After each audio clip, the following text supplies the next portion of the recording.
তো আমরা এখন চলে এসেছি তুলসী মানস মন্দির। রাত্রি হয়ে গেছে, তো আলো আছে, দেখা যাবে। তুলসী মানস মন্দির ঘুরে নেব।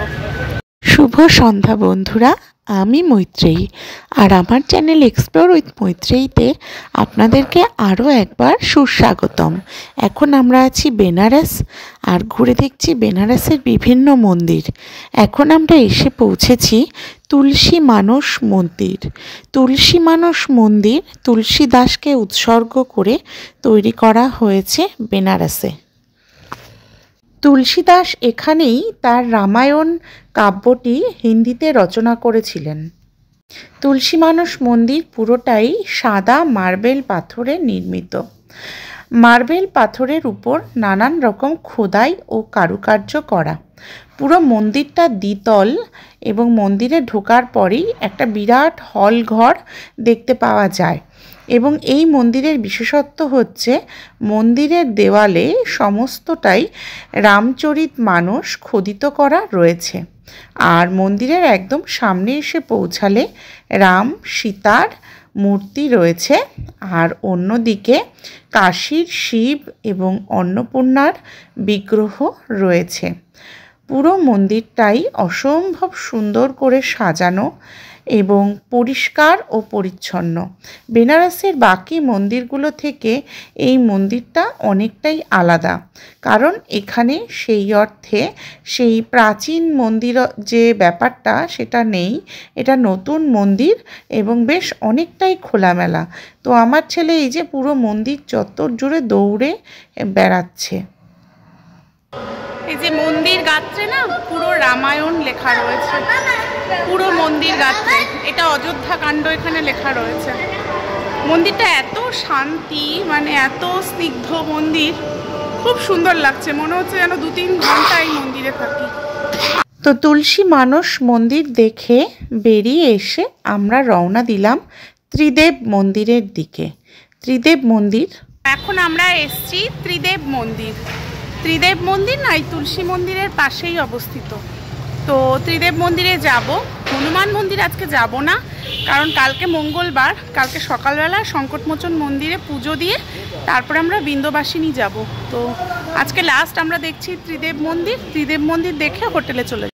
ত্রিদেব মন্দিরটি তুলসী মানস মন্দিরের পাশেই অবস্থিত এবং এই মন্দিরটি সাউথ ইন্ডিয়ান স্টাইলে নির্মিত। এই ত্রিদেব মন্দিরে 3 জন দেবের অধিষ্ঠান রয়েছে, ব্রহ্মা, বিষ্ণু এবং মহেশ্বর। এই 3 দেবকে একসঙ্গে ত্রিদেব বলা হয়। দিওয়ালি উপলক্ষে পুরো মন্দিরটাই সুন্দর করে টুনি লাইট দিয়ে সাজানো হয়েছে। আর দীপাবলি উপলক্ষে তখন চলছিল প্রদীপ দেওয়ার উপচার।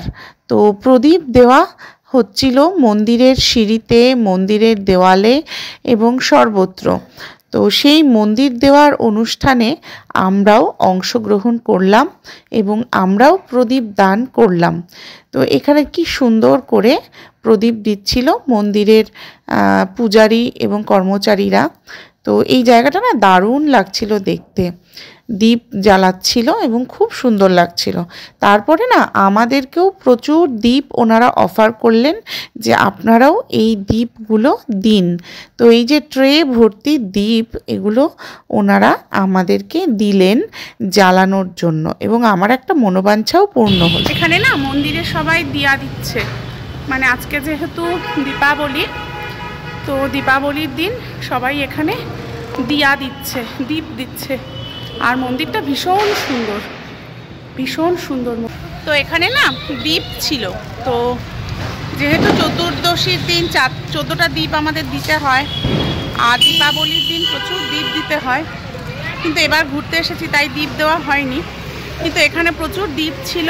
তো মায়ের নামে, বাবার নামে, শ্বশুর শাশুড়ি, আমার দাদু দিদা সবার নামে দ্বীপ দিলাম, আর ছেলেও সবার নামে দ্বীপ দিল।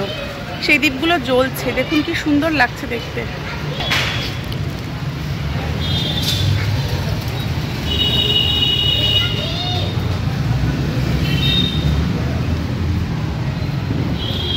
ছোটবেলায় যখন দীপাবলি আসতো তখন মা বলতেন বাড়ির থেকে কাজের জন্য যেসব জায়গায় যাবে সেই সব দিকে মুখ করে দীপ দান করবে, প্রদীপ দেবে। তো আমিও সেই রকমভাবে সিঁড়ির মধ্যে বিভিন্ন দিকের নাম করে, মানে উত্তর, দক্ষিণ, পূর্ব, পশ্চিম, ঈশান কোণ, অগ্নিকোণ, বায়ুকোণ প্রভৃতির দিকের নাম উল্লেখ করে করে প্রদীপ দান করলাম। এবং ওপরটা কি সুন্দর মন্দিরটার, অপূর্ব। প্রচুর বড় মন্দির। তো এখানে ক্যামেরা অ্যালাউ আছে, তো ফটো তুলতে পারছি। এই যে প্রথম যেই মন্দিরটা গোল্ডেন কালারের, ভেতরটা পুরোটা, এটাই হলো ত্রিদেব মন্দির। এখানে ব্রহ্মা, বিষ্ণু, শিব যেমন রয়েছেন, তেমনি পাশাপাশি আরও বহু দেবদেবীর ছোট ছোট মূর্তি রয়েছে। অনেকটাই সাউথ ইন্ডিয়ান স্টাইলে এই সিংহাসন বা গর্ভগৃহটি। এবং এখানে কিন্তু সোনা ও সোনার জল করা প্রচুর ধাতু রয়েছে। এবং পুরো মন্দিরটাই কিন্তু গর্ভগৃহটার রূপো দিয়ে মোড়া। তো ভীষণ দামি মন্দির, সিংহাসনগুলোও সোনার। তো যাই হোক, মন্দিরে দীপদান করলাম এবং দীপগুলো জ্বলছিল, দেখতে ভীষণ ভালো লাগছিল, মনটাও ভরে গেছিল। তো ভেতরে অদ্ভুত সুন্দর মন্দির, মানে অদ্ভুত সুন্দর মা দুর্গার মূর্তি, তার পাশে আরও বিভিন্ন রকম মূর্তি আছে, খুব সুন্দর পুজো। তো এদিকে আরও একটা মূর্তি রয়েছে। এখানে শ্রীকৃষ্ণ রামেশ্বরম রূপে, মানে বিষ্ণু রামেশ্বরম রূপে পূজিত হচ্ছেন এবং ফুল দিয়ে পুরোটা মূর্তির চারপাশ ভরিয়ে দেওয়া হয়েছে। এবং সাউথ ইন্ডিয়ান মন্দিরের এটাই বৈশিষ্ট্য, প্রচুর ফুল দেওয়া হয়। এবং ফুলের পাশাপাশি প্রদীপ দিয়েও পুরো মন্দির এবং সিঁড়ির চত্বরটা সাজানো হয়েছে। অপূর্ব সুন্দর লাগলো এই মন্দিরটা ভ্রমণ করে। তারপরে আমরা চলে এলাম আমাদের হোটেলের দিকে। পথের দুধারে বেনারসে ছিল সেদিন আলোর ঝলকানি, চোখ ঝলসে যাচ্ছিল, এত আলো চারপাশে। আর বেনারসে না প্রচুর লালচে লালচে একটা পাথরের ব্যবহার দেখতে পাওয়া যায় বাড়ি তৈরি করবার ক্ষেত্রে। তো আমার রাজস্থানের বিকানির শহরে এইরকম পাথরের কথা মনে পড়ছিল। তো যাই হোক, ফিরে এলাম, শুভরাত্রি।